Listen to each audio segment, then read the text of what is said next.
చాలా దురదృష్టకరం. 5 మాసాల నుంచి కూడా ఈ తురకపాలెం అనేది ఒక అంతులేని కథలాగా కొనసాగుతూ ఉంది. ఇప్పటికి వైఎస్ఆర్ కాంగ్రెస్ పార్టీ టీమ్స్, డాక్టర్లు కానీ రాజకీయ నాయకులు కానీ సుమారుగా తురకపాలెన్ని 3-4 సార్లు సందర్శించడం జరిగింది. మొన్ననే కలెక్టర్ గారికి కూడా మేము ఒక రిప్రజెంటేషన్ ఇవ్వడం జరిగింది. దీని మీద తక్షణమే యాక్షన్ తీసుకోండి. కొద్ది మాసంలోనే, కొద్ది టైంలోనే 45 మరణాలు ఆ గ్రామంలో సంభవించాయి.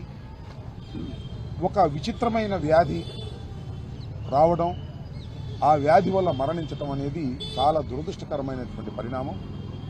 అయినా కూడా ప్రభుత్వం ఇంతవరకు ఈ వ్యాధిని నివారించలేకపోవడం చాలా దురదృష్టకరం. మనం ఒక ఆధునిక సమాజంలో ఉన్నాం. వైద్యం బాగా వస్తువులు పెరిగినటువంటి సమాజంలో ఉన్నాం. గుంటూరు కోతవేటు దూరంలో ఉన్నటువంటి గ్రామంలో కూడా 5 నెలలకు కూడా ఈ వ్యాధిని నివారించలేకపోయారు అంటే ఇది ప్రభుత్వ అసమర్థత, అలసత్వం అని మరోసారి చెప్పదలుచుకున్నాం.